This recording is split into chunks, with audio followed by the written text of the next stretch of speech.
Que s'est-il passé cette semaine au niveau technologie, bien entendu? C'est ce que vous allez découvrir peut-être en partie, ou pas du tout, dans ce 163e épisode des Technos.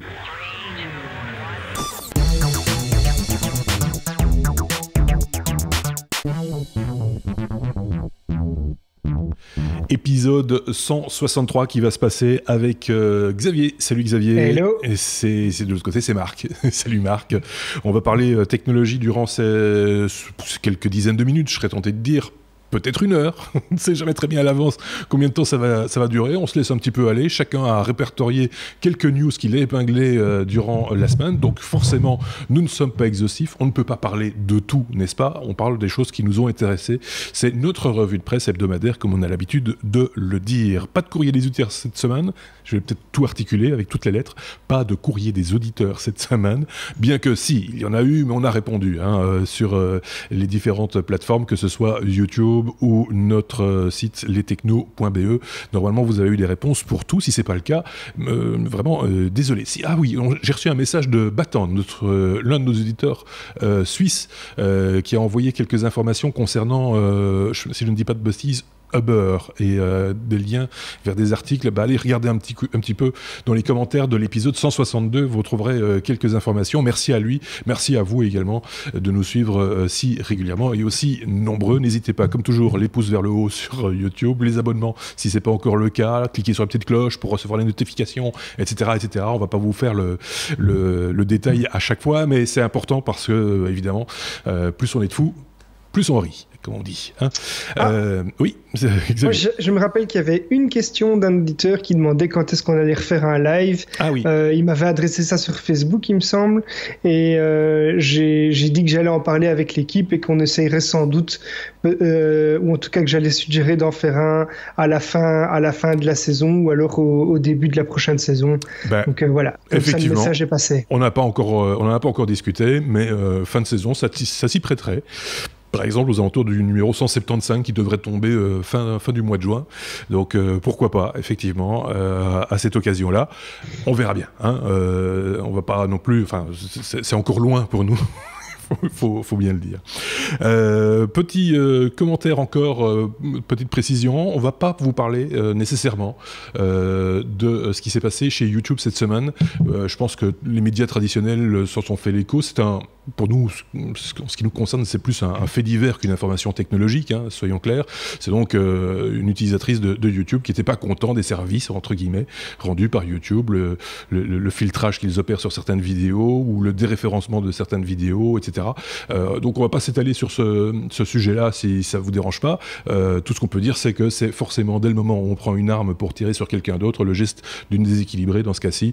Donc rien à voir avec l'aspect purement technologique des choses dont on vous parle d'habitude ici. Je pense qu'il n'y a pas de commentaires de la part de mes petits camarades, ils sont d'accord avec moi, celui-ci aussi. Tout à fait. Lui, il dit non. Il dit oui. Marc disait non pendant que je parlais. Puis non, rien à rajouter, oui, je suis d'accord avec toi. D'accord, okay. Voilà.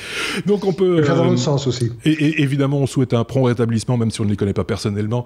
Le personnel qui était touché chez YouTube, au siège de YouTube, on leur souhaite évidemment un prompt rétablissement.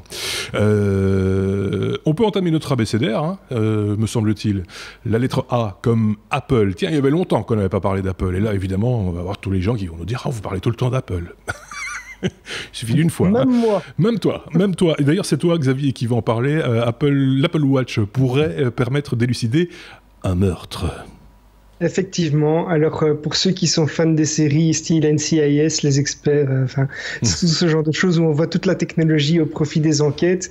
Ici, c'est pour une fois un cas concret et réel. C'est une dame qui a été assassinée en 2016 et qui portait une Apple Watch. Et son équipement va peut-être pouvoir permettre d'élucider son meurtre, puisque l'enquête semble démontrer que grâce au capteur de la montre, le témoignage de sa belle-fille pourrait être remis en cause. En fait, la jeune fille a annoncé que sa belle-mère s'était disputée pendant une vingtaine de minutes avec un groupe d'individus à l'extérieur et qu'ensuite ils sont rentrés à l'intérieur où la personne a été finalement ligotée et puis tuée. Mais l'analyse ADN, le témoignage d'un voisin et les logs, donc les données qui ont été prises par les capteurs de l'Apple Watch semblent démontrer le contraire. Et en fait, il semblerait que la personne a été attaquée vers 18h38. On peut le voir notamment, par exemple, grâce au rythme cardiaque ou ce genre de choses. Et que la personne est morte à 18h45. Et donc, ce ne serait pas une durée de 20 minutes de dispute comme la belle-fille aurait dit, que ça se serait passé à l'intérieur, contrairement à ce qu'elle a dit. Et surtout, la fille avait dit qu'elle était sortie de la maison vers 22h et qu'elle a prévenu la police directement. Et donc ici, elle a eu tout le temps de nettoyer la scène de crime, de se débarrasser, et l'Apple Watch pourrait vraiment démontrer que sa version n'est pas correcte. On en saura plus lors du verdict en juin. Et donc ce sont des preuves indirectes qui seraient donc recevables devant une cour de justice. Ah, c'est ça toute la discussion. Ouais. C'est est-ce que les preuves vont pouvoir être recevables? Mais si les capteurs peuvent indiquer qu'il y a eu un rythme cardiaque un peu élevé à une certaine période et puis qu'à un moment il n'y a plus de battement du cœur et alors que l'Apple Watch était toujours dessus, ça pourrait effectivement être recevable. Ça va beaucoup plus loin que simplement la montre cassée. Il y a ça de temps en temps dans les histoires de meurtre à élucider. La montre était cassée, donc on connaît l'heure de l'agression, etc. Ça, c'est époque d'Eric. Ouais. Ici, maintenant, on est vraiment de plein pied dans une toute autre époque, et donc le crime parfait va être encore plus difficile à réaliser. C'est peut-être une chance en même temps. Hein. Je vois bien Eric avec une Apple Watch. Peut-être pas. Peut-être pas. Marc, on reste chez Apple. On parle encore d'Apple. Apple qui présente un nouvel iPad pour le marché de l'éducation. C'est un iPad spécifique pour les étudiants, quoi. Bon, disons que ce n'est pas forcément un iPad spécifique pour les étudiants parce que n'importe qui peut l'acheter. Simplement, les étudiants et les écoles ont droit à un tarif légèrement préférentiel par rapport à un tarif qui déjà de base est assez sympathique si on le compare à celui des iPads actuels. Alors, c'est un iPad 9,7 pouces classique, donc qui succède à l'iPad modèle 2017, qui embarque la dernière puce grand public, à savoir la A10 modèle de base, donc pas la A10X qui est embarquée sur l'iPhone 8 ou l'iPad Pro. Donc on se retrouve grosso modo avec la même puissance qu'on a sur un iPhone 7, un iPhone 7 Plus, bien que la fréquence d'horloge soit plus importante, donc la puissance aussi. Grand avantage, c'est le premier iPad grand public compatible avec l'Apple Pencil, mais également, parce que l'Apple Pencil reste quand même un truc relativement cher, 100 €, également compatible avec toute une série d'accessoires qui vont sortir et qui vont être réalisés par des compagnies externes, comme par exemple Logitech, qui a présenté un exemplaire d'un petit stylet à moitié prix, qui sera peut-être un peu moins précis, mais qui aura les mêmes capacités. Alors, un iPad reste un iPad, donc franchement, on ne va pas s'étendre sur l'iPad en lui-même. Par contre, ce qui est intéressant, c'est le modèle qui est derrière, dans le sens où Apple ne s'est pas limité à sortir un nouveau matériel, mais à son habitude enrober ça avec du logiciel aussi. La première chose, c'est que l'application iWork, donc le kit qui embarque Page, Number, Keynote, les versions Apple de Word, Excel et PowerPoint, si vous voulez, ont été adaptés pour pouvoir tirer parti du stylet. Pour l'instant, ce n'était pas encore le cas. Donc, à partir de maintenant, un simple double tapotage sur l'écran et vous pourrez utiliser le stylet, que ce soit le stylet Apple ou le stylet Logitech ou n'importe lequel stylet compatible, pour prendre des notes, pour faire des annotations, des petits schémas, pour gribouiller des trucs obscènes si vous avez envie. Voilà, bon, ça, c'est franchement, vous notez ce que vous voulez. Le deuxième truc, c'est que à côté de ça, Apple a également fait une annonce là vraiment bien ciblé sur le marché de l'éducation avec 2 logiciels qui eux fonctionnent cette fois-ci sur Mac. Le premier, c'est l'Apple Classroom, qui est en fait une application qui va permettre aux enseignants de piloter les iPads de ses élèves à distance, et donc par exemple de pousser les cours dessus. Pas seulement les iPads, ça fonctionnera éventuellement aussi avec une Apple TV. Donc on pourra prendre le flux d'une Apple TV et le balancer sur des iPads. On pourra utiliser l'application pour aller avoir vraiment un dialogue entre le prof et l'élève. Et il y aura également une deuxième application qui s'appelle Schoolwork, qui, on s'en doute, va permettre de pousser des devoirs, de les recevoir, de les contrôler, etc. Donc c'est vraiment une numérisation de l'écosystème scolaire qui est en train de se mettre en place. Et alors, pour tout ça, évidemment, pour favoriser l'accès, parce qu'on sait bien, les pauvres étudiants, ils n'ont pas beaucoup de pépettes, Apple a baissé le prix de l'appareil à $299. C'est quand même une première pour un iPad. Si vous n'êtes pas étudiant ou que vous n'avez pas la possibilité d'avoir un étudiant dans la famille, de profiter honteusement de lui, après tout, si on fait des gosses, c'est bien pour en profiter de temps en temps. Il pousse à profiter des enfants maintenant. Absolument, je profite du mien d'ailleurs et j'ai aucun remords. C'est l'iPad de papa. Des gosses, c'est bien. Si vous avez des gosses, c'est bien, profitez-en. Ça vous donne des licences Windows et des licences OS X et des licences Office. Et Adobe Creative Cloud. Et Adobe aussi. Et ça vous donne accès à 3D Max gratos. Faites des gosses. Faites des gosses, ça. Moi j'en ai 2, je vais en louer un. C'est mieux que les allocations. Et donc, pour les personnes qui n'ont pas la chance d'avoir de gosses, ils devront quand même s'acquitter d'un montant de 359 €, ce qui reste quand même moins cher que l'iPad d'entrée de gamme de l'année passée. Ouais, donc c'est pas mal. Derrière tout ça, il y a en filigrane probablement aussi une petite appréhension d'Apple avec l'arrivée probable des premières tablettes Chromebook en 2018. On en a un peu parlé cette année. Qui vont probablement être un concurrent assez intéressant. Oui, ça, on y reviendra à mon avis dès que possible d'ailleurs, parce que c'est vrai que c'était quelque chose d'attendu, les tablettes qui fonctionnent sous Chromium, sous Chrome, Chrome OS, pardon.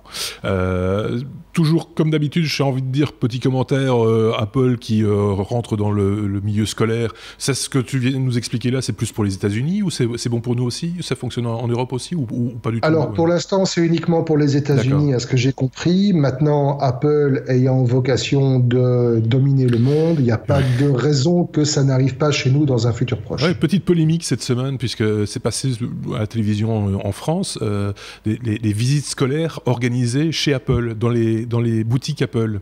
Un petit peu particulier quand même, d'amener des jeunes étudiants, des jeunes élèves, j'ai envie de dire, plutôt que de les amener dans un musée, de les amener dans une boutique Apple. Et alors ils sont reçus un petit peu comme quand on ouvre un nouveau centre Apple, c'est-à-dire les gens qui applaudissent, les commerciaux, les gens qui sont, les animateurs sont en fait les vendeurs. C'est quand même très très particulier, ça pose quand même pas mal de questions déontologiques. Et puis aussi, ce qui est très bizarre, c'est que les enseignants n'y voient vraiment aucune malice, aucun problème. Voilà, c'était didactique, c'était intéressant.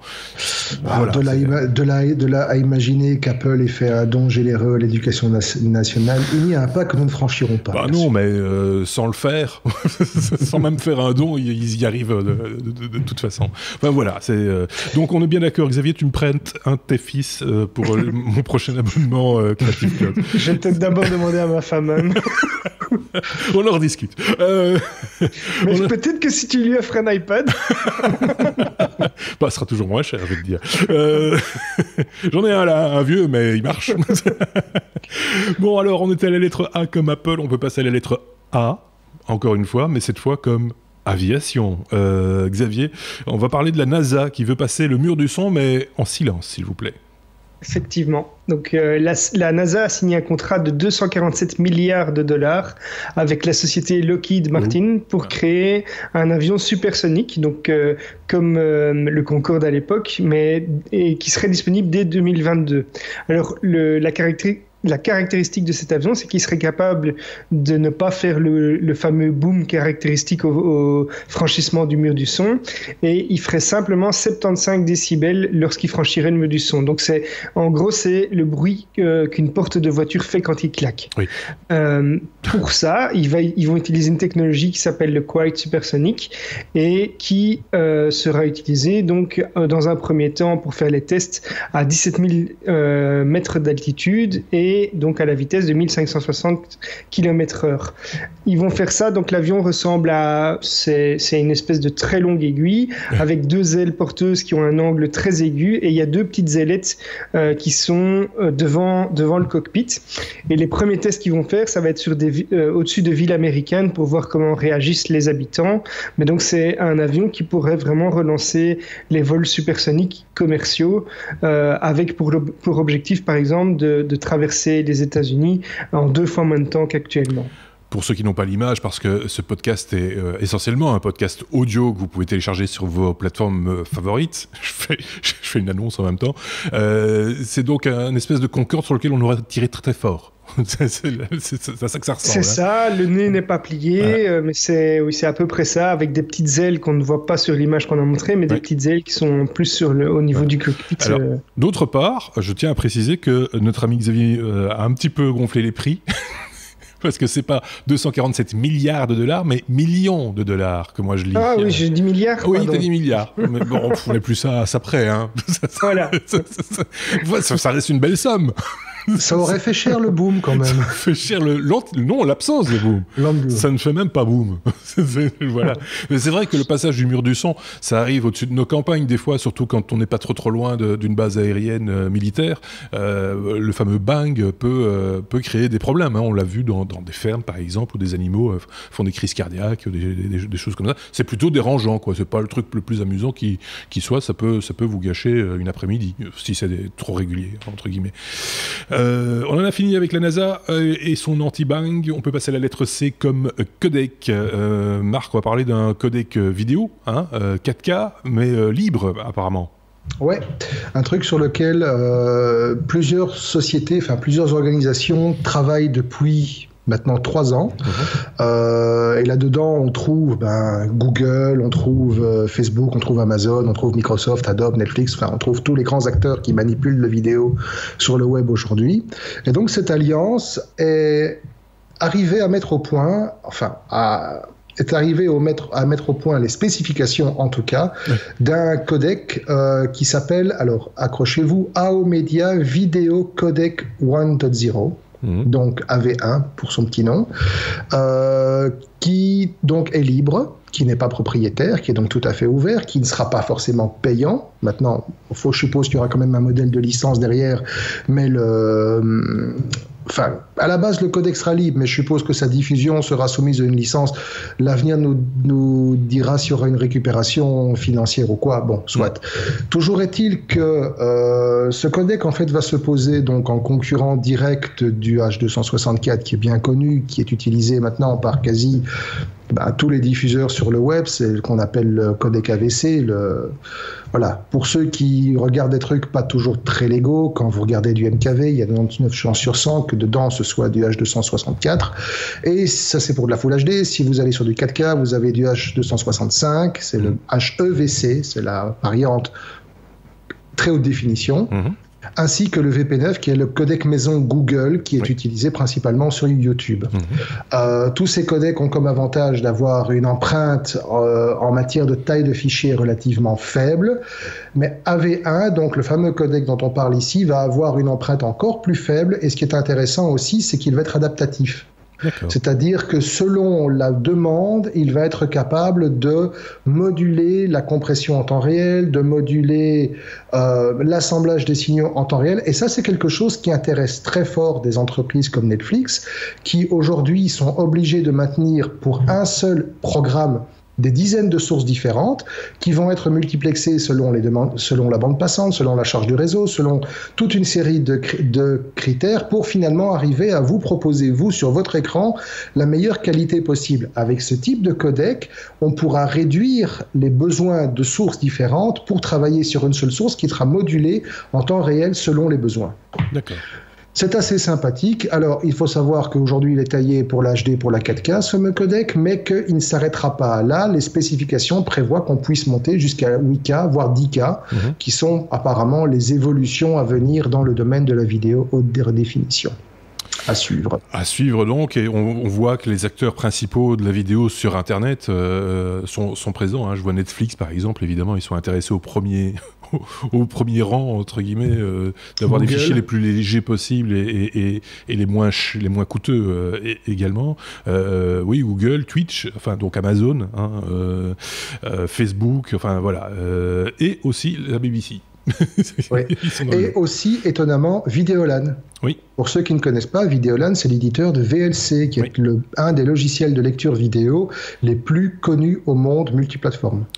On vous met les liens de tout ce dont on vous parle chaque fois dans notre blog lestechno.be et vous trouverez là un article très fouillé sur la question avec tous les détails pour ceux que ça intéresse. Voilà, c'est tout est là. On ne vous cache rien, jamais. On en était donc à la lettre. J'ai oublié maintenant. Yips, parce que j'ai ouvert une fenêtre qu'il ne fallait pas. C'est comme Québec. On est à la lettre D. Merci. Il est fou ce type. D comme DNS, Marc, on parle de Cloudflare qui lance un nouveau service DNS rapide et anti-pistage. Oui, parce que le problème avec les DNS, c'est que ça peut permettre de savoir ce que vous faites, sur quel site vous allez. Oui. Alors, petit rappel pour ceux qui ne maîtrisent pas forcément toutes les arcanes techniques, un DNS, c'est quoi? Alors, DNS, c'est l'acronyme de Domain Name System. Voyez ça comme une sorte d'annuaire. C'est-à-dire que lorsque vous tapez l'adresse d'un site dans votre barre d'adresse de votre navigateur préféré, donc lestechno.be par exemple, eh bien en fait, ce nom de domaine correspond à une adresse IP, l'adresse IP du serveur sur lequel est hébergé notre petit site. Et donc, c'est plus facile de se rappeler lestechno.be plutôt que 192.168. Voilà, exactement, la suite de chiffres qui composent en fait notre adresse IP. Et donc, c'est un mauvais exemple. Oui, c'est un très mauvais exemple que je viens de donner. Oui, parce que 192.168, dans son sens, c'est un réseau privé. Oui, mais voilà. C'est même certain. Soit, fermons la parenthèse. Donc, un DNS est quand même relativement indispensable. D'ailleurs, il y a des DNS qui sont fournis quasi par tous les opérateurs qui animent Internet. Donc, votre prestataire, que ce soit Proximus, que ce soit DPNet, que ce soit Telenet, que ce soit n'importe qui chez nous, que ce soit SFR, que ce soit Free, n'importe quoi chez vous en France, par exemple, fournissent un service de DNS. Google fournit un service de DNS. Mais tous ces services de DNS ont des petits désavantages, le principal étant que chaque requête qui est faite est enregistrée. D'accord. Et donc Google peut, par exemple, et il se base forcément sur ce genre de choses, lorsque vous choisissez d'utiliser son DNS, Google connaît votre historique. Google sait exactement sur quel site vous êtes allé, à quelle fréquence, combien de fois vous y retournez, le temps que vous y passez, etc. Bon, ça peut-être pas, mais il y a moyen certainement par interpolation. Il existe des algorithmes qui permettent d'aller analyser les logs et comprendre ce qui se passe. En réponse à ça, en fait, Cloudflare, qui est à l'origine un site, c'est un système de distribution de contenu décentralisé, ce qu'on appelle un CDN. C'est-à-dire, c'est une entreprise qui a des serveurs un peu partout dans le monde et qui va distribuer le contenu que vous lui confiez. C'est du contenu, ça peut être un site web, ça peut être des données qui vont être appelées par un site web, ça peut être de la musique, ça peut être n'importe quoi. Ça va être distribué sur une foule de serveurs partout dans le monde et ça va garantir que quel que soit le moment ou l'instant, votre contenu sera disponible. Si un serveur tombe en panne ou s'il y a une impossibilité d'accéder à un serveur en particulier, le contenu est redistribué. Oui. Alors, Cloudflare, le DNS, c'est pas vraiment son core business, donc c'est un peu surprenant de le voir entrer dedans. Mais quand on y réfléchit, non, parce que finalement, le DNS, aussi intéressant soit-il ici, va servir un peu de vitrine à ce qu'il fait derrière. Oui, c'est ça, parce que finalement, le serveur DNS, il est répliqué partout, sur tous les autres serveurs DNS aussi. Il est répliqué, exactement. C'est la fameuse propagation, quand on achète un nouveau nom de domaine, il faut attendre que tous les serveurs DNS aient renseigné la fameuse adresse point quelque chose dont tu nous as parlé, versus l'adresse IP de la machine. Exactement. Et donc, là où Cloudflare, en fait, a mis en place un système intéressant, c'est à deux titres. Le premier, c'est que le service qu'ils viennent de mettre en place, qui est accessible, en fait, via une adresse IP très simple, qui est 1.1.1.1. Voilà. Le serveur DNS de Cloudflare, c'est ça, c'est 4 x 1. C'est pas mal, hein? Oui, c'est pas mal, franchement. Pour rappel, celui de Google, c'était 4 x 8, et celui alors il y avait aussi 4 x 9, qui était aussi un serveur DNS ouvert, dont je ne me rappelle plus exactement le nom. Faites une recherche dans Google, vous le trouverez facilement. mais qui était libre, voilà. C'était pas un truc étatique ou quoi, ou appartenant à une société. L'avantage du DNS de Cloudflare, c'est qu'il est extrêmement rapide. Il est en moyenne 2 fois plus rapide que le plus rapide qui était celui de Google jusqu'à maintenant. Donc, par exemple, le DNS ici permet de traiter une requête, c'est-à-dire entre le moment où vous tapez votre adresse et le moment où elle est traduite en adresse IP correspondante, en 14 millisecondes, contre plus de 35 pour celle de Google. D'accord. Et là où ça devient intéressant, c'est que Cloudflare a décidé que rien ne serait conservé au-delà de l'heure. D'accord. Autrement dit, tout ce que vous faites qui transite par leur serveur est effacé au bout d'une heure. Okay.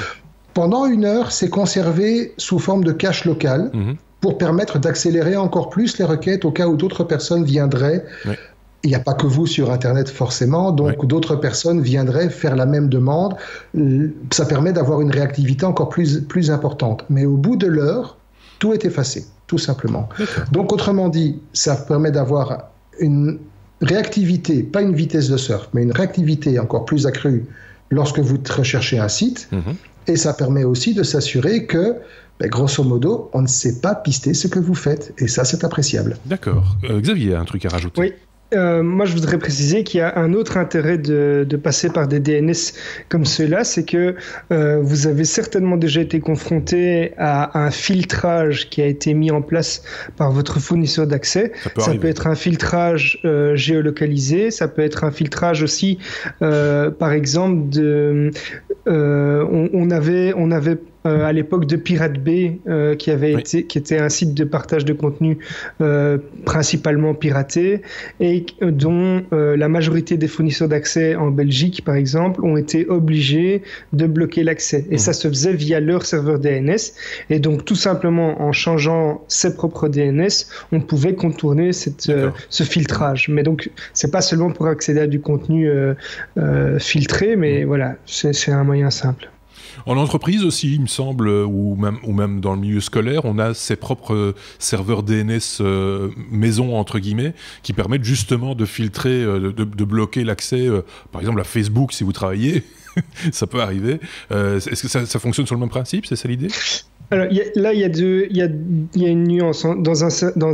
Sur un réseau, on va mettre des serveurs proxy qui peuvent mettre en cache et filtrer des données. Et le serveur DNS va surtout servir dans un premier temps à traduire les noms des machines, donc des serveurs locaux, exactement comme ils le font pour un site web. Donc, quand vous allez taper, par exemple, serveur.company.local, vous allez tomber sur l'adresse IP du serveur. Donc, c'est un DNS exactement comme les DNS publics, mais au sein de l'entreprise pour les machines locales. Un serveur intranet, par exemple, qui serait sur un serveur type serveur web, aurait lui aussi son nom de domaine, mais interne au réseau local, quoi. Donc c'est ça aussi l'idée.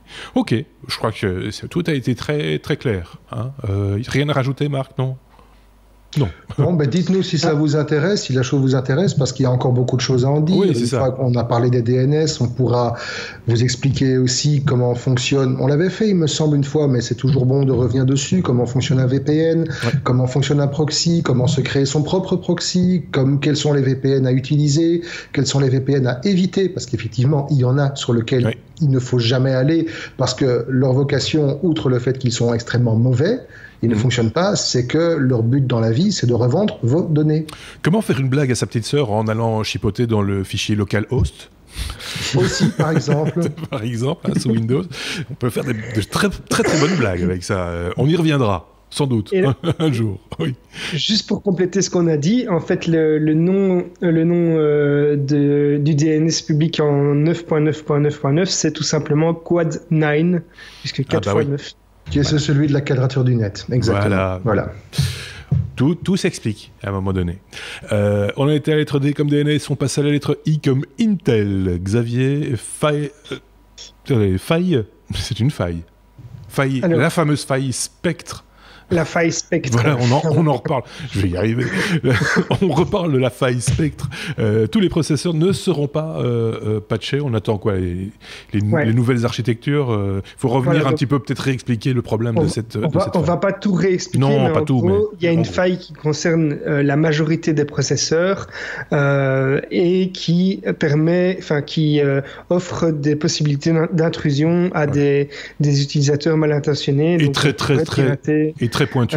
Il faut, voilà. C'est pas pour cette et ce n'est pas lié à l'OS, c'est vraiment une faille matérielle principalement. Donc c'est très compliqué à mettre en œuvre puisque si on veut corriger ça, il va falloir faire un patch dans l'OS, mais aussi au niveau du BIOS de l'ordinateur. Or, on sait que les BIOS ne sont pas mis à jour tout le temps, donc c'est plus compliqué. Et donc ici, Intel a fait une annonce qui plaît pas à tout le monde puisqu'ils ont annoncé qu'il n'y aurait pas de correctif pour les familles de processeurs un peu plus anciens. Sont des processeurs qui sont souvent implémentés dans des systèmes qui sont, d'après Intel, très peu connectés au net, donc avec moins de risques. Et il s'agit des familles de processeurs Penryn, Yorkfield, Wolfdale qui sont sortis en 2007, les séries Bloomfield et Clarksfield diffusée en 2009, Jasper Forest en 2010 et la gamme Atom Sophia qui, elle, a été commercialisée à partir de 2015. Donc là, c'est seulement il y a 3 ans. Donc on peut être un peu moins d'accord avec Intel sur le fait que ce soit moins exposé au net. Ce sont des processeurs qui sont utilisés dans des usages très spécifiques, non? Il y a un peu de tout. Il y a vraiment un petit peu de tout. Là, c'est des familles de processeurs. Il y a un petit peu de tout. Et par contre, il y a quand même une bonne nouvelle, c'est que certaines familles de processeurs plus récents qui normalement ne devaient pas être patchés, vont finalement recevoir une mise à jour. Donc voilà, c'est une news en 2 tons. Oui, mais le truc, c'est que moi je me rappelle quand on a annoncé Spectre il y a quelques mois maintenant, Spectre et l'autre truc qui était sorti en même temps, je sais plus ce que c'était, Spectre et...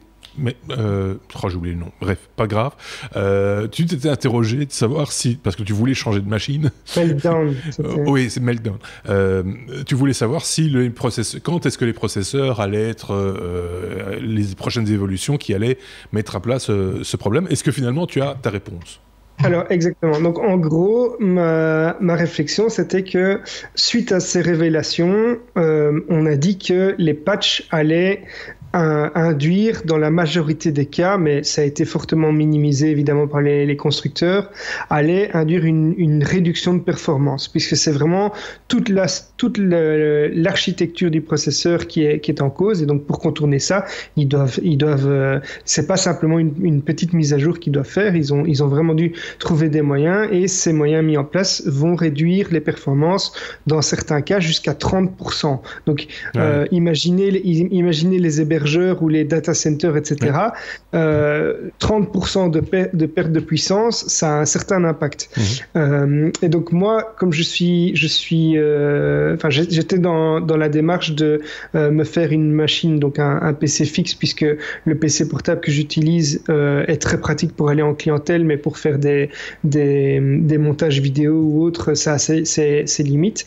Je comptais me faire un PC fixe et mon questionnement, c'était est-ce que je vais changer de processeur maintenant, sachant que le processeur que je vais acheter aujourd'hui est impacté par ces failles, ou alors est-ce que je vais patienter? Alors la réponse est que il va falloir encore un bon bout de temps pour que des nouveaux processeurs, en tout cas une nouvelle génération de processeurs sortent, puisque c'est vraiment toute l'architecture qui est remise en cause. Donc on va devoir attendre encore quelques années pour que ce soit corrigé. Donc voilà. Mais ceci étant dit, c'est vrai que je me rappelle, cette faille était surtout embêtante justement pour les machines qui faisaient des tâches répétitives, comme les serveurs par exemple, ou qui faisaient des routines assez répétitives. Et donc l'utilisateur lambda, la personne chez elle, à domicile ou même au travail, sur sa machine personnelle était forcément moins impacté parce que c'est pas tout le temps les mêmes tâches qui sont réalisées. Donc voilà, là il y a quand même un bémol à donner, ne jetez pas votre ordinateur par la fenêtre. Tout le monde ne va pas perdre 30% de puissance, c'est dans certains cas, mais voilà. Mais autant le savoir, effectivement. Décidément, cette histoire revient régulièrement, on en reparle régulièrement. C'est une espèce de mauvais souvenir qu'on est obligé d'exhumer de temps en temps parce qu'il y a une news qui est liée régulièrement. Enfin, soit, passons à la lettre. Ça a été une des plus grandes news au niveau matériel de cette année. Oui, effectivement. Oui. Et on en reparlera encore, à mon avis. C'est pas fini, mais bon. Là, pour aujourd'hui, oui. On était à la lettre I comme Intel. On reste à la lettre I, Marc, pour parler d'ionosphère. Et là, ça ne plaît pas aux radioamateurs, cette histoire-là, moi je pense. SpaceX démolit la couche d'ionosphère. Ouais. Petit rappel, qu'est-ce que l'ionosphère ? Alors, l'ionosphère... Alors, l'io, c'est une chanteuse. Et son nom de famille n'est pas Nosphère. C'est bête. On va très vite passer à autre chose. J'aurai pas le temps de couper ça, donc on va le laisser, mais... J'ai honte. Je m'excuse, pardon, j'ai honte. Désolé. Je commence à remettre vraiment en question ma participation à ce podcast. Comment tu veux que je maintienne ma réputation après ça ? Oui, c'est vrai. C'est fini. Bon, alors, l'ionosphère, petit rappel, est donc une des couches de l'atmosphère qui entoure une planète, de manière générale, la nôtre en particulier, et qui est en fait... à ceci de particulier qu'elle offre une conductibilité électrique. Alors, c'est une couche qui commence à peu près à 60 km d'altitude, qui monte jusqu'à 600-700 selon les endroits parce qu'elle n'est pas homogène. Et cette conductibilité a en fait comme avantage de permettre la réflexion et la réfraction des ondes radio. Alors, comme le disait Marc, effectivement, c'est quelque chose d'extrêmement important parce que c'est un des principes de base de la transmission radio. Lorsqu'un signal radio d'une certaine fréquence, donc généralement tout ce qui est onde moyenne, onde courte, onde ultra courte, en modulation d'amplitude. En modulation d'amplitude, donc par exemple tout ce qui est FM, etc. Non, justement, pas la FM. Non, pas la FM, l'autre, AM, pardon, toutes les bandes AM. Elles ont cette capacité donc d'être réfléchies et l'état de l'ionosphère va influencer sur les propagations de ces ondes. C'est pour ça que vous avez sûrement déjà remarqué que lors, par exemple, dans de moments où la météo est particulièrement mauvaise, la réception radio peut être perturbée. C'est simplement parce que l'ionosphère ne réfléchit pas les ondes, ne propage pas les ondes de la même manière qu'elle le fait dans des conditions optimales. Soyons encore plus précis, Marc. C'est que cette réflexion est importante. Pourquoi ? Parce qu'il y a la courbure de la Terre. Exactement, en plus. Et que donc, comme on n'est pas à vue de l'émetteur peut être très très loin, en longues ondes, on peut avoir un émetteur qui est de l'autre côté de l'horizon, et parce que les ondes sont réfléchies par l'ionosphère, par voie comme un miroir en quelque sorte, on reçoit à ce moment-là ces ondes au niveau du récepteur. Et effectivement, si l'ionosphère est patraque, la propagation est moins bonne et le son est encore moins bon, j'ai envie de dire. Exact. Parce qu'il faut être clair, au niveau radio, quand je parle radio Europe 1, je pense qu'ils ont arrêté d'ailleurs leurs émetteurs ondes longues Europe 1 et RTL récemment. Il y en a de moins en moins. C'est surtout les radioamateurs qui communiquent entre eux à travers la planète grâce à des relais terrestres, mais aussi grâce à la réflexion de la couche ionosphérique. Voilà.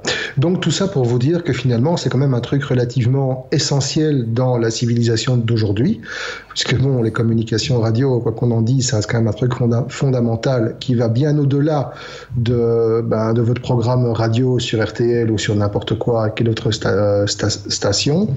Et le dernier tir en fait de fusée Falcon 9 de SpaceX, enfin non, pas le dernier, un tir de fusée Falcon 9 de SpaceX en 2017, pendant l'été 2017, a créé un trou énorme dans l'ionosphère d'un diamètre de 900 km. Ah oui, quand même. C'est juste monumental. Il faut se dire que ce trou s'est refermé depuis lors, mais en fait, ce qui est en cause, c'est un mauvais calcul de la trajectoire, ce qui fait que, au moment où la fusée a traversé la couche, elle l'a fait sous un angle qui a en fait éclaté littéralement, l'ionosphère, en fait, les molécules présentes à ce moment-là, les molécules de plasma ionisé, vu que c'est un plasma ionisé qui est en suspension à cette hauteur-là, pour justement laisser, grosso modo, un trou béant. Donc, pendant quelques temps, quelques mois, je pense, il y a eu un trou monumental, genre le trou dans la couche d'ozone, mais le trou dans la couche d'ionosphère. Voilà. Ce qui est embêtant, parce que je pense qu'aux États-Unis, il y a encore, on utilise encore beaucoup, me semble-t-il, les ondes moyennes et les longues ondes, puisqu'il y a des distances, etc. Je pense, je peux peut-être dire une bêtise, et que donc forcément, ça embête. Mais ça embête surtout les radios amateurs. Voilà. Dans l'immédiat. Xavier. Ah non, je vais d'abord laisser terminer Marc. Ah oui, d'accord. Oui, juste une petite précision. En fait, la raison pour laquelle ce trou a été créé, c'est que normalement, donc vous voyez, la Terre, elle est courbe. Oui. Pour libérer un objet qui doit aller en orbite, on ne va pas le faire décoller perpendiculairement. On va utiliser une partie de l'énergie de rotation de la Terre pour lui donner une force d'impulsion en réduisant la consommation de carburant. Ce qu'on appelle, voilà, il y a des formules extrêmement complexes qui permettent de calculer ça, mais vous allez utiliser la rotation de la Terre comme une fronde. Là, non, SpaceX, ils ont fait, oups, et voilà. Voilà. C'est quand on a des moteurs très puissants et qu'on s'en fout. Voilà, grosso modo. J'ai la plus grosse, je ne freine pour personne. Je vais faire un gros trou. Xavier. Alors, oui, je voudrais rebondir là-dessus. Il faut absolument... c'est plus ou moins lié à ce sujet. Il faut absolument que vous alliez voir une vidéo sur YouTube avec... Vous tapez les mots-clés « Verviers couche d'ozone ». Donc Verviers, V-E-R-V-I-E-R-S et couche d'ozone. Il y a une interview sur une dame qui est fabuleuse et qui parle de quelque chose en rapport avec ceci. Ça, c'est une petite touche humoristique. On essaiera de mettre le lien en commentaire. On parle du trou dans la couche d'ozone, évidemment. Voilà. Et alors, l'autre point, c'est une news que j'ai pas relevée, mais qui je vais rebondir ici dessus. On rappelle qu'il y a la station spatiale internationale chinoise, pardon, pas internationale, qui est finalement revenu, hein. On en avait parlé jeudi dernier. Qui est tombé dans la nuit de dimanche à lundi aux alentours de 2h du matin, si je ne me trompe pas. Oui. Et je suis très déçu parce que les Chinois, qui sont les spécialistes du feu d'artifice, avaient annoncé un spectacle splendide pour les citer, et on n'a eu aucune image. Donc ça, c'est un petit coup de gueule. Mais alors moi, j'ai appris, justement, décidément, on digresse beaucoup par rapport à l'info de Marc, mais pour en revenir à cette chute de soi-disant contrôlée, mais on n'est pas très sûr que les Chinois ont vraiment contrôlé la chute de leur station spatiale. Ça faisait quand même 2 ans qu'elle c'était pas contrôlé du tout. C'était pas contrôlé du tout, mais elle est quand même tombée non loin d'un point que je ne connaissais pas, qui s'appelle le point Nemo, et qui est l'endroit le plus éloigné de la Terre, enfin des terres habitées. Et donc c'est là que vont régulièrement, enfin quand on peut contrôler en tout cas la redescente d'un objet comme ça, ça devient un véritable cimetière. Alors évidemment, il faut relativiser, hein, c'est pas non plus vous ne pouvez pas tomber comme ça sur un déchet de satellite ou de station spatiale juste en mettant la main dans l'eau, hein, faut arrêter tout de suite. Mais c'est là, manifestement, que terminera l'ISS à l'horizon 2024 ou 2022, je ne sais plus, puisque là, il est question, effectivement, le jour où on arrêtera d'utiliser l'ISS, d'un moment donné, la planter, quoi. En gros, c'est un peu ça l'idée. Ce qui sera quand même quelque chose, quoi. Là, ce sera un événement, on va dire. Mais c'est pas pour demain, hein. Ne vous inquiétez pas. On n'a pas, voilà. On y reviendra certainement à une autre occasion. Je sais pas si Marc voulait rajouter un truc par rapport à sa news ionosphérique. Non, j'ai appris un truc, mais grosso modo, donc le point Nemo, c'est la poubelle de la Terre. C'est un peu ça, ou de l'espace. Ou de l'espace, oui. Enfin, la poubelle de l'espace sur la Terre. Voilà, c'est un peu ça l'idée. Mais vous pouvez taper point Nemo, ça existe, c'est une référence, une coordonnée qui existe. Voilà. Ouais, effectivement, c'est en plein milieu du Pacifique. En plein milieu. Du Pacifique. Ouais, donc c'est ça.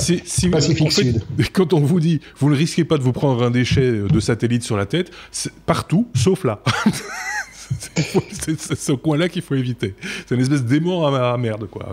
C'est un peu ça l'idée. Allez, on passe à la lettre M comme Messenger. Xavier, BlackBerry attaque Snapchat pour violation de brevet. Effectivement, donc BlackBerry, on sait, c'est une société qui avait été très connue à l'époque dans les solutions d'entreprise pour la messagerie électronique et le niveau de sécurité qu'ils apportaient. Et justement, leur point fort, c'était la fonctionnalité de Messenger, puisqu'ils avaient une application qui s'appelait BlackBerry Messenger, et ils ont attaqué en justice. En tout cas, ils déclarent que Snapchat utilise et a enfreint des brevets déposés par BlackBerry. Donc ils veulent les attaquer en justice, mais ils disent que c'est plutôt, ils voient pas là une opportunité de se faire des ennemis, mais plutôt des nouveaux partenaires, puisque en fait BlackBerry, comme ils construisent plus maintenant, ils font surtout des partenariats sur base des brevets qu'ils avaient déposés. Et ici, le brevet qui a été violé, c'est principalement lié à la fonctionnalité de chat liée à l'application Maps qui est intégrée dans Snapchat.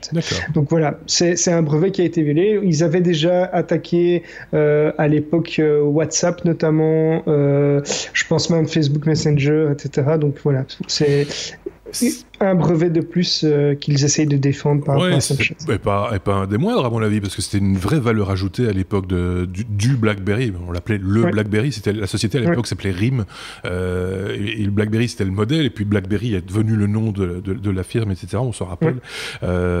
Donc voilà, c'était un de leurs fers de lance entre guillemets, c'était l'aspect messagerie, et l'aspect messagerie mais un peu protégé quand même, quoi, un truc presque inviolable. Ils étaient réputés en entreprise et se différenciaient de la concurrence par le niveau de sécurité qu'ils apportaient. Donc voilà, affaire à suivre ou pas, hein, en ce qui concerne les brevets comme ça qu'ils essayent de faire valoir. On est à la lettre M, toujours M comme MP3. Tiens, Marc, on va encore parler codec. Non. Après la vidéo, on va parler du son. Non, on va parler d'Amazon Music qui va bientôt effacer tous vos MP3. Voilà. Oui, accrochez-vous. Parce que si vous vous rappelez bien, Amazon, avec son Amazon Music Cloud, était un des très rares prestataires qui vous permettait d'uploader vos MP3 et de les conserver dans le cloud, pour autant que vous les ayez acquis légalement en payant votre bol au passage, évidemment. C'était pas trop regardant, mais soit.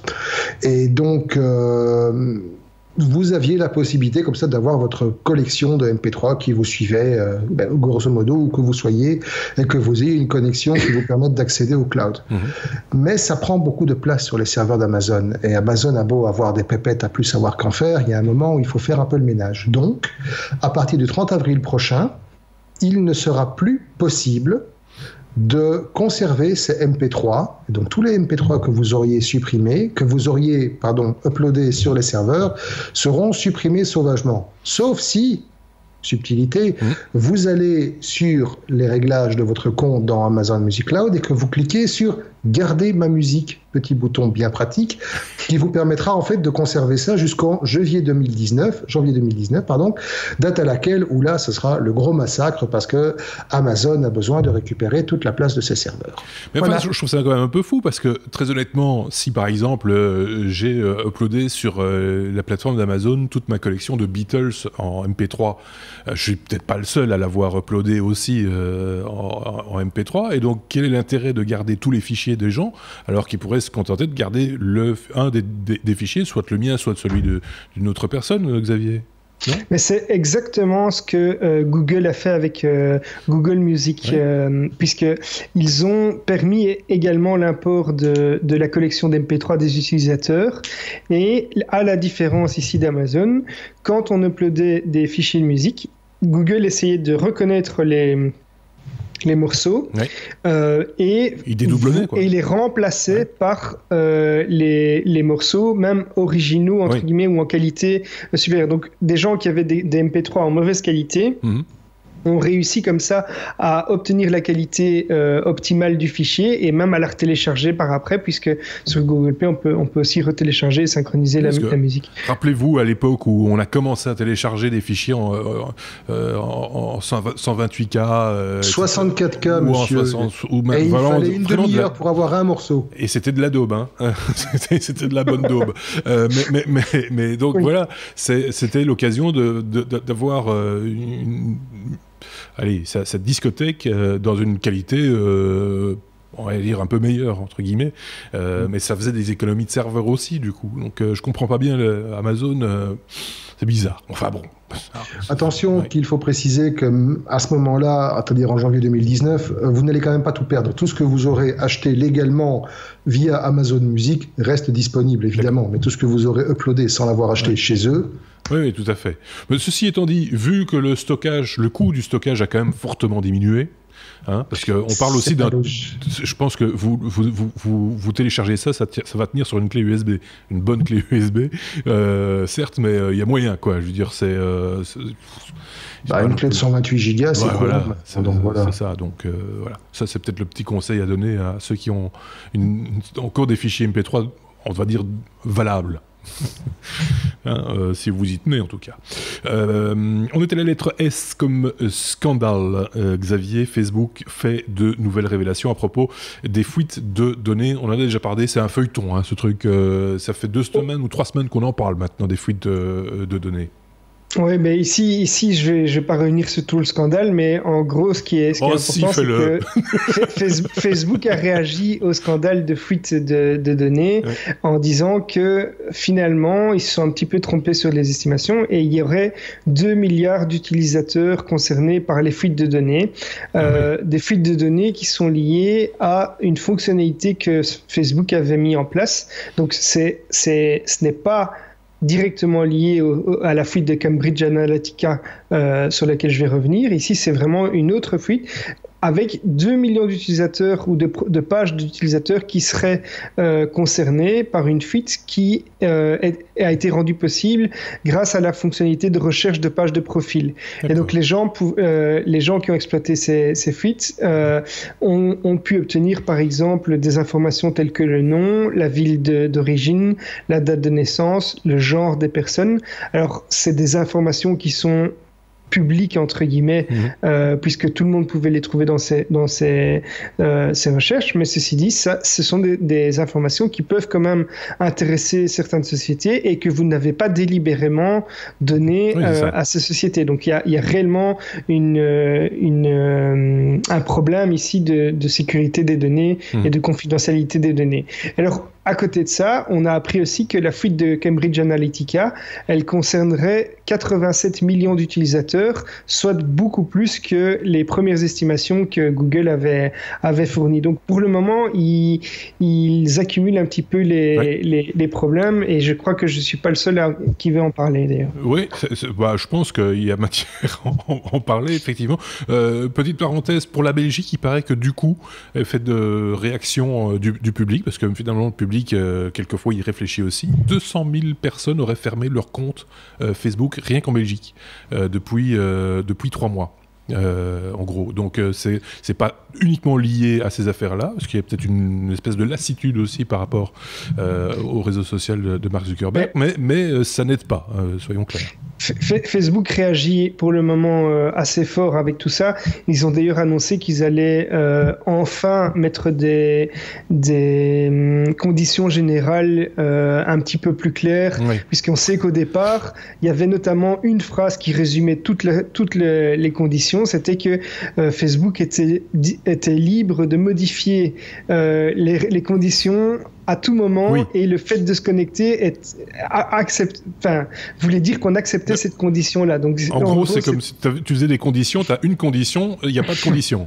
C'est ça, c'est exactement ça. Donc, ils sont en train de nettoyer un petit peu certaines choses, parce que je pense qu'ils n'ont pas trop le choix. Et alors, par rapport aux fuites de données, j'en terminerai avec ça, petite parenthèse, je lisais, mais juste avant l'enregistrement, donc j'ai pas les précisions, qu'il a été aussi question à un moment donné que certains usagers puissent télécharger des vidéos de gens qui avaient publié des vidéos sur leur compte Facebook, et que donc il était possible de les télécharger, même si par la suite la personne voulait effacer sa vidéo. C'est pire que ça. Une trace quelque part. C'est pire encore. C'est pire que ça, parce que ce sont des vidéos que les gens n'ont pas uploadées complètement. Donc en gros, c'est des vidéos que les gens ont mis dans un post, et puis ils se sont dit à un moment, non, je vais pas publier. Donc en gros, c'était à l'état de brouillon.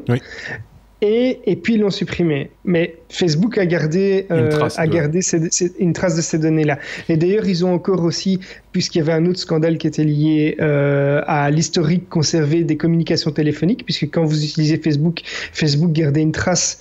On l'a su par un utilisateur qui a fait une demande de requête de tout l'historique. Il a vu que Facebook gardait une trace de tous ces historiques d'appels et avec qui. Donc Facebook apprenait avec qui il a communiqué, même s'il n'était pas en lien sur Facebook directement.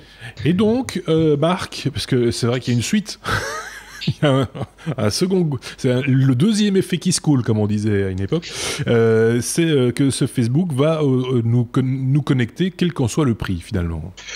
Oh, deuxième effet, troisième effet, quatrième effet, 20e effet, 100e effet, parce que franchement, si on doit s'arrêter au deuxième effet, on n'ira nulle part. Non, franchement, pour l'instant, ça commence à sentir méchamment le sapin pour l'ami Marc, qui, soit dit en passant, a quand même dit ces derniers temps, bon, on sait tous qu'il a fait une croisade pour l'instant de mea culpa et qu'il se répand en excuses dans la presse et qu'il va témoigner au Congrès, devant le Congrès américain, qu'il est en train de donner interview sur interview. Donc, grosso modo, il a pris son bâton de pèlerin et il essaye de sauver les meubles. Il a parlé d'une cour suprême aussi pour légiférer justement sur les fake news distribuées via les réseaux sociaux. Oui, c'est toujours bien pratique de dire « Oh, un écureuil !» Voilà, ça marche aussi toujours, ça. Donc, grosso modo, ici, ça commence à sentir un peu le sapin pour lui, surtout qu'il a quand même dit, il y a 2 jours... Des écureuils... Voilà, c'est très champêtre comme podcast. Et donc, il a quand même dit, il y a 2 jours, lors d'une interview sur CNN, je pense, que oui, effectivement, il y a des erreurs qui ont été commises, mais que Facebook est tellement innovant que des erreurs doivent être commises. Et que, de toute manière, vu l'étendue il n'y a pas d'autre mot, du bordel monstrueux dans lequel ils sont empêtrés pour le moment, il faudra probablement des années avant de regagner la confiance des utilisateurs. Donc, si même le grand patron de Facebook, qui, soit dit en passant, estime être toujours le seul et le seul à même de mettre Facebook de diriger Facebook comme il doit l'être dirigé, c'est-à-dire bien, si même le patron de Facebook estime qu'il faudra des années pour récupérer la confiance des utilisateurs, autant dire que Facebook est mort d'avance, parce que les gens ne vont pas attendre. Les gens ne vont pas avoir la patience d'attendre des années que Facebook fasse le nécessaire. Alors, à côté de ça, il faut mettre en relation avec 2 petites choses, enfin petites. La première, c'est une déclaration, toujours de Mark Zuckerberg, à propos de la GDPR. Vous savez, ce gros machin monolithique qui va emmerder tout le monde à partir du 25 mai. Oui, en Europe. La nouvelle en Europe, mais pas que en Europe, mais qui va également toucher toutes les entreprises qui vont traiter à un endroit ou à un autre du monde, pour ceux qui des ne savent données de personnes européennes. Oui, c'est ça. Ça concerne, là, on est sur quelque chose qui concerne la vie privée, hein, c'est ça. Exactement. Des donc le GDPR, la RGPD, la régulation générale des données privées, est une nouvelle réglementation qui entre en vigueur le 25 mai, qui va être d'application dans tous les pays de la zone euro, qui va être beaucoup plus restrictive et beaucoup plus sévère que les différentes politiques en matière de protection de la vie privée qui existent en Belgique avec la Commission de la vie privée, en France avec la CNIL, etc. Et qui va être surtout doté de moyens de répression. D'accord. En vertu de ce que la RGPD, la GDPR, on s'y perd dans les acronymes, va pouvoir mettre en place. Une entreprise, alors il faut donc préciser que ça touche toute personne, toute entreprise, toute entité qui va traiter des données à caractère privé de personnes résidant dans la zone euro. Donc ça veut dire qu'un Facebook, ça veut dire qu'un Apple, ça veut dire qu'un Google vont devoir se conformer à cette réglementation dans la mesure où, quelque part dans le monde, parmi leurs utilisateurs, il y a des personnes qui habitent dans la zone euro. Et les pénalités, parce que c'est justement là la grosse différence avec les réglementations actuellement en vigueur, c'est qu'il y a des moyens de pression assez colossaux qui peuvent aller jusqu'à un pourcentage non négligeable du chiffre d'affaires de la société. J'ai en tête une dizaine ou je sais plus. Une dizaine ou une quinzaine, je n'ai pas le chiffre exact en tête, mais c'est assez colossal. Ça peut te mettre une entreprise sur la paille. Oui, c'est ça. Ouais. Alors, fermons de la parenthèse, on a défini ce que c'est la GDPR. Donc, Facebook, Mark Zuckerberg a dit, ouais, la GDPR, franchement, c'est comme ça, magnifique, en Europe. Le reste, on verra. Et de toute façon, en Europe, on verra. Hein, on va s'arranger. Donc déjà, si le patron de Facebook a l'intention de s'arranger avec la GDPR, sachant que le truc est bien parti pour faire chier, mais la GDPR, disons-le clairement, c'est un truc qui a été torché à l'européenne, c'est-à-dire mal. C'est un truc qui va emmerder tout le monde jusqu'au moment où ils vont rétro-pédaler et faire amendement sur amendement pour que ça soit utilisable. Mais ce qui est certain, c'est qu'on va devoir tous avoir le doigt sur la couture du pantalon pendant quelques mois, le temps d'essuyer les plâtres. Et même sur un simple site, un simple blog à la rigueur, hein, ça peut se poser des questions dès le moment où on demande l'adresse de mail de quelqu'un pour publier un commentaire ou des choses comme ça. Mais même pas ça, à partir du moment où on estime qu'une simple adresse IP permet de retrouver l'identité d'une personne. Vous savez, depuis 1 an, excusez-moi, il n'y a pas d'autre mot, mais on nous casse les couilles sur chaque site sur lequel vous rentrez, on vous demande si vous voulez accepter les cookies. Et puis après acceptation des cookies, on vous a dit attention, vous devez aussi lire de l'information sur les cookies.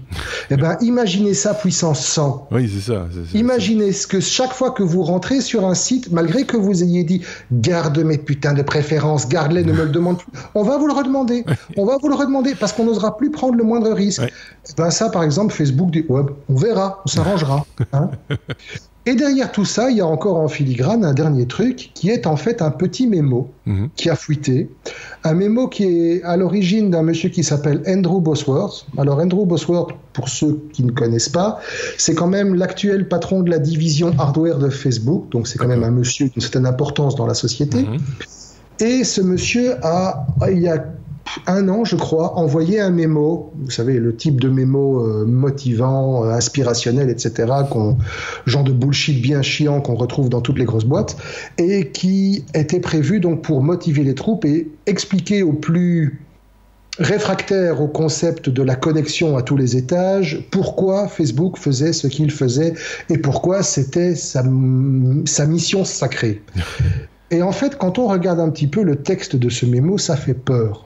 Ça fait peur parce que M. Bosworth considère que la mission de Facebook est donc de connecter le monde entier, quel qu'en soit le prix, même si, et je cite, même si un terroriste ou un groupe terroriste utilise notre réseau social et qu'il en résulte des pertes humaines, c'est un prix à payer. Ah oui. Même si des gens utilisent Facebook pour faire des actions négatives ou répréhensibles et que cela se traduit par, alors il emploie le mot casualties, mais donc en français on peut traduire ça par victime, victime au sens large, que ce soit victime physique, victime émotionnelle, victime psychologique. C'est un prix à payer, parce que si nous ne le faisons pas, on le fera. Il travaillait chez Telegram avant. Je ne sais pas s'il travaillait chez Telegram, toujours. Et donc, voilà. Le fait qu'il y ait des pertes de vie ou des pertes de vie, que ce soit physiquement ou psychologiquement, lui trouve ça totalement justifié, au tel point que le jour où on lui a ressorti le mémo, le monsieur a quand même eu l'exploit, j'avais jamais vu ça avant, de dire « Oui, mais je ne suis pas d'accord avec ce mémo aujourd'hui, et d'ailleurs je n'étais pas d'accord avec ce mémo quand je l'ai écrit. » Mais pourquoi tu l'as écrit? Oui, c'est ça. C'est quand même très particulier. Enfin, c'est un mode de défense un petit peu particulier. C'est un mode de défense à l'américaine. Donc, tout ça pour dire que si vous assemblez tous les blocs, si vous aimez Facebook, profitez-en. Parce que soit ça va changer très fort, soit ça va mourir. Oui, parce que, enfin, ceci dit, avant de pouvoir mourir, il faudrait qu'il y ait une alternative. Il y en a. Ouais, mais elles sont quand même pas très sexy, quoi. Elles sont pas très sexy, elles sont pas... Le problème, elles sont pas c'est très engageantes. Si vous pensez à un truc comme VK, par exemple, VK, c'est le Facebook russe. Oui. Alors effectivement, VK se vante de n'avoir aucune modération et aucun contrôle. Maintenant, pour être tout à fait honnête, je me suis inscrit sur VK à une époque pour voir ce que ça faisait. Oui. Effectivement, il n'y a pas de modération, il n'y a pas de problème, on peut dire tout ce qu'on veut, il n'y a pas de flicage. Mais on t'a quand même invité plusieurs fois à voter Poutine. Hein. Ah non, T'es invité plusieurs fois à voter Poutine et t'es pas inscrit depuis une demi-heure, que t'as déjà reçu 3 demandes en mariage et 3 propositions pour vendre de la coke. Voilà. Je vous trouve très beau. Voilà, je vous trouve très beau. Forcément, c'est un mensonge. Il y a diaspora aussi, hein. Il y a un diaspora. Mais diaspora n'est pas sexy. Non, mais c'est ça. Le problème, c'est que Facebook a réussi au bon moment à récolter un maximum d'utilisateurs.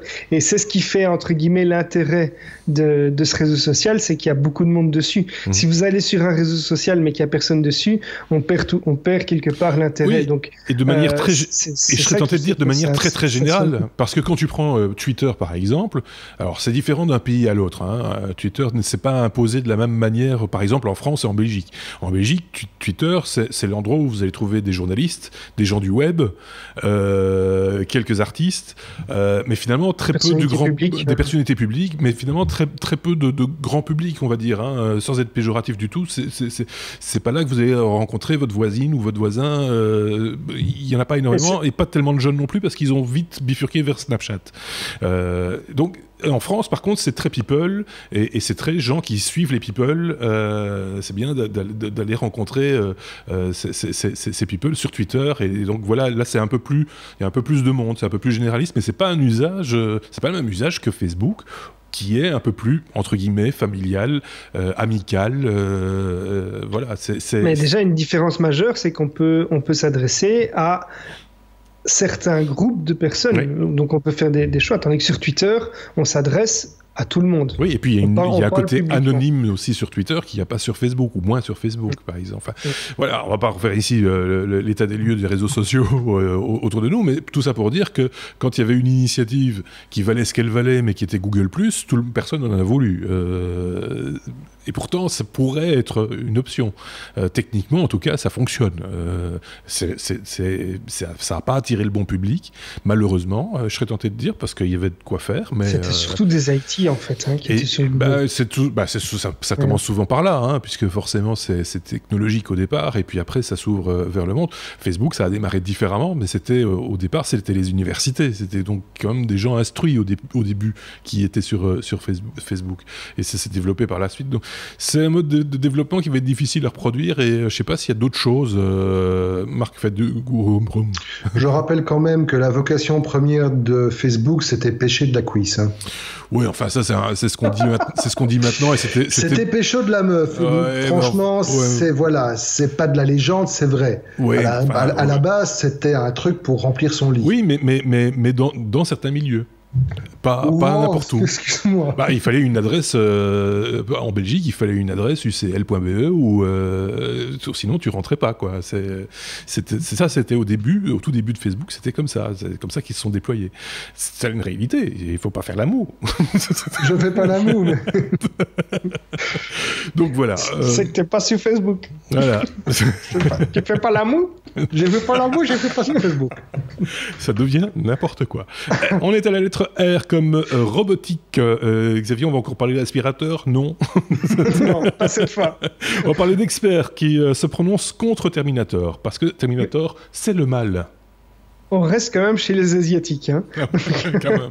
Donc en fait, il y a eu l'ouverture d'un laboratoire sur les armes autonomes au sein du KAIST, c'est l'Institut supérieur coréen des sciences et technologies, je cite, excusez-moi, qui a déclenché un tollé et le boycott de plus de 50 experts reconnus en robotique dans le monde. En fait, ils ont peur que l'intelligence artificielle rende ces robots avec toutes les technologies et les connaissances qu'on a, qui les rendent tout simplement incontrôlables et que ça devienne des armes telles que on a pu le voir dans des films comme Terminator. Alors, ils ont créé un groupe de réflexion, donc c'est vraiment très sérieux. Ils ont créé ce groupe et ils veulent revendiquer une régulation ou un accord mondial pour empêcher ce genre d'études, ou en tout cas que ça débouche sur quelque chose de très concret.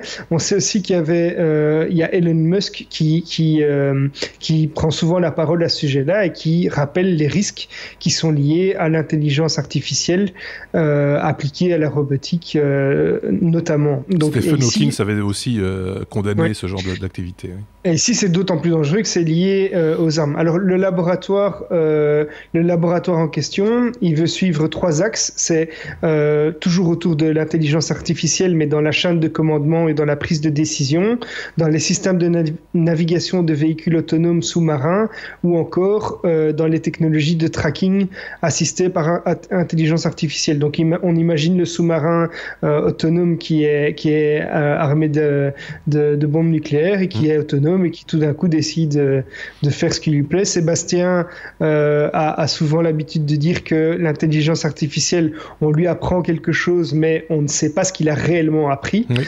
Même si ça reproduit ce qu'on veut lui apprendre, on ne sait pas quel est le cheminement que l'intelligence a suivi, et donc ça pourrait dégénérer effectivement. Ça renvoie un peu à un film que les moins de 20 ans ne connaissent pas, n'ont pas vu et ne verront probablement jamais parce que ça ne repassera pas à la télévision. C'était War Games, où finalement tout était automatisé et que c'était l'ordinateur qui décidait de lancer les missiles ou pas, et que finalement l'ordinateur au départ il avait été conçu pour faire un jeu vidéo en gros, ou un jeu de rôle, et qu'il jouait tout seul. Mais c'est repassé il n'y a pas longtemps. Tout le monde paniquait autour. Donc, en se disant mais l'ordinateur devient fou, et donc il fallait remettre l'humain au centre de la démarche. En tout cas, pousser sur le bouton, c'était une démarche qui devait être réalisée par un crétin, certes, mais un humain. C'est repassé il n'y a pas longtemps, j'ai pas vu, ça m'étonne. Mais bon. Ceci dit, entre une intelligence artificielle et un certain président qui détient les pouvoirs de l'arme nucléaire. Oui, mais là tout est artificiel, jusqu'au moindre cheveu. Soyons clairs. On en était à la lettre R comme robotique, on peut passer à la lettre U comme URL. Apprends un mot nouveau. Non, on connaît quand même. Merci Marc, on va parler de Google qui va fermer son raccourcisseur d'URL, parce qu'une URL c'est souvent trop long. Et on l'avait utilisé celui-là pendant tout un temps dans notre petit podcast, on l'a utilisé des années. Et donc, le principe de goo.gl était effectivement de remplacer n'importe quelle URL kilométrique par quelque chose de tout court. Oui. C'était vachement pratique quand vous deviez le retaper d'abord, et puis simplement ça prend en place, et le partager, c'est plus facile. Et en fait, Google va fermer ce service à partir du 13 avril. Ah oui. On ne pourra plus y accéder à partir du 13 avril pour tous ceux qui n'auront jamais utilisé le service avant. Okay. Ceux qui l'ont déjà utilisé avant pourront continuer à l'utiliser jusqu'au 30 mars. Là, ce sera le shutdown définitif. 30 mars de l'année prochaine. 30 mars 2019, oui, forcément, parce que sinon, il y a un problème. S'il nous faut remonter le temps, il faut le dire tout de suite. C'est une news. Mais tu sais, il se passe des trucs bizarres chez Google X. On y reviendra un jour. Et donc, ils veulent remplacer ça par un truc qui s'appelle Firebase Dynamic Links, qui est en fait un dérivé des raccourcisseurs d'URL classiques, mais dynamique dans le sens où tu peux rerouter les liens vers différentes plateformes dépendant du support que tu utilises, donc soit desktop, soit mobile, soit télé, soit n'importe quoi. Ouais. Donc c'est une dimension supplémentaire. Par exemple, si tu as un lien, tu peux rediriger le lien vers un site web, mais tu peux rediriger le lien vers une application sur ton smartphone. Tu peux rediriger le lien vers la version mobile de ton site, etc. Donc, ça a plus de possibilités. Maintenant, je t'avoue franchement, j'ai jamais regardé comment ça marche, donc je serais un peu capable de te le dire. Oui, mais enfin, on voit un peu l'idée, mais ce qui est dommage, c'est de fermer un service pour autant, quoi, parce que... il y en a des dizaines dizaines d'autres. Les liens, oui, il y en a des dizaines, enfin, oui, on est d'accord, mais là, quand on a créé des liens, qu'on a écrit des articles, je pense aux blogueurs, je pense aux podcasteurs comme nous, qui avons mis une tonne de références sous cette forme-là dans nos articles, les URL goo.gl, j'imagine qu'ils ne vont pas les jeter, fermer les serveurs, si ou pas, Xavier? Je ne sais pas. Voilà. Honnêtement, je ne sais pas te dire. Non, les liens existants vont continuer à fonctionner. Donc les liens, en tout cas, ils se sont engagés à les conserver un bon moment. Et il me semble, je dis bien il me semble, avoir lu que les personnes qui ont déjà un compte depuis un certain moment sur Google URL vont pouvoir continuer à l'utiliser. Mais ça, c'est à vérifier. D'accord, ok. Bon, on verra comment ça se passe. Et pourvu que les liens continuent, après on peut changer de crèmerie. C'était surtout pratique, les raccourcisseurs. C'est marrant, mais c'est un peu à cause de Twitter aussi. Hein. Les 140 caractères, à l'époque où, il n'y a pas tellement longtemps encore, l'URL qu'on glissait dans le message faisait partie des 140 caractères. Et que donc, plus l'URL était courte, plus on pouvait mettre de contenu dans son message. C'était ça l'intérêt, surtout des raccourcisseurs. Il n'y a pas que ça, parce qu'en fait, pour l'optimisation des référencements, il y a de plus en plus d'URL qui sont longues aussi, avec une description, pas seulement du titre de la page, mais l'URL est elle-même référencée. Donc, on se retrouvait avec des URL à rallonge, effectivement, et impossible à taper à la main. Et donc, c'est vrai que ces petites URL raccourcies en 10-15 caractères, c'était pas mal. Ouais.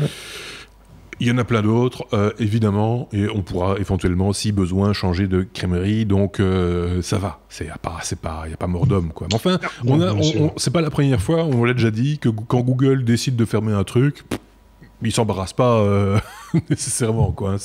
Voilà. On arrive à la fin de ce 163e épisode des Technos, avec la lettre W. W comme oui mais non. Et cette semaine, Marc nous a trouvé une information tout à fait sympathique concernant la police américaine. C'est parce que tout ce qui se passe toujours aux États-Unis. Ne me grille pas mon truc. Non, voilà. Ils ont trouvé un chouette truc pour déverrouiller les iPhones, quand même. Il faut le reconnaître. Voilà.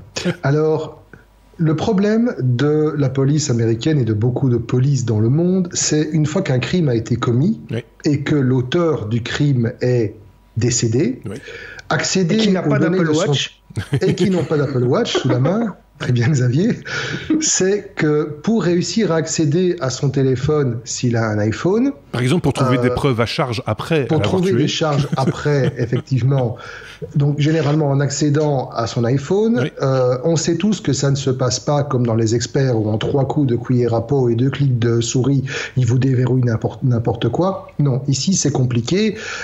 Certains départements de police ont craché cher et vilain pour avoir accès à des appareils ou à des services qui vont déverrouiller les appareils pour eux.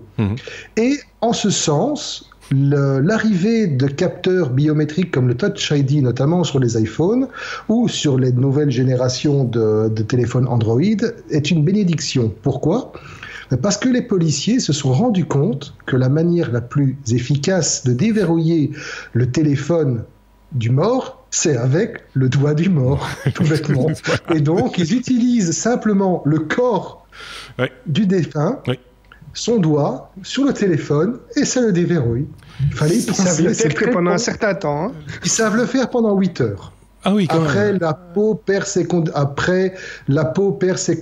capacités de conductité électrique parce qu'effectivement. Et là, retour aux experts, il faut gonfler le doigt, il faut couper le doigt, le gonfler, le mettre au micro-ondes, le passer au micro-ondes, mettre un truc rouge dessus parce qu'on met toujours un truc rouge quelque part dans un petit bocal où il y a de la fumée. Et alors là, on peut le réutiliser le doigt. Monsieur est un connaisseur. Moi, j'ai tout suivi. Okay. Et surtout chercher des traces de sperme. Il y en a dans tous les épisodes. Ah, la petite lampe bleue. Sur les doigts. Sur un doigt, plus de chances que sur un pare-choc. Et ils en ont trouvé sur un pare-choc une fois. Ça, je peux vous le dire. Les téléphones. Et sur un téléphone aussi. La vie sexuelle des gens, si tu savais ce qu'ils font avec des pots d'échappement parfois. Bon, voilà. Celui-ci ne sera pas financé par YouTube. Soyons clairs. On ira faire un petit tour chez eux pour dire notre façon de penser à l'occasion. Gentiment, évidemment. On leur apportera des frites. Oui, c'est un sachet de frites. Bonjour, un sachet de frites. Ah bon, on a fini. C'est le 163e épisode qui s'achève. Vous avez apprécié, tant mieux. Si vous êtes toujours là, c'est qu'il y a des chances que vous ayez apprécié, parce que les autres se sont tous tirés. N'hésitez pas à laisser vos petits commentaires, à, comme on le dit, mettre des pouces, machin, etc., pour dire que vous avez apprécié. Et n'hésitez pas aussi à partager cette vidéo ou ce podcast avec vos amis. Si ce sont de vrais amis, vous pouvez y aller. Ça leur fera plaisir. En tout cas, c'est ce que je pense. C'est ce que pense aussi, je pense, Xavier. Salut Xavier. À très bientôt. Et puis, c'est ce que pense sans doute aussi Marc. À très bientôt. Si c'est pas des vrais amis, partagez quand même. Oui, c'est ça. Pourquoi pas, finalement. Hein. Lundi, peut-être pas. On va faire un inventaire. Peut-être pas de hors-série. C'est tout à fait exceptionnel. C'est les vacances de Pâques en Belgique, machin, etc. On va voir ce qu'on a en stock et on vous parlera peut-être de quelque chose lundi ou pas. Ou alors, à ce moment-là, de toute façon, à coup sûr, on se retrouvera la semaine prochaine pour le 164e épisode des Technos. Passez une bonne semaine. À très bientôt. Au revoir.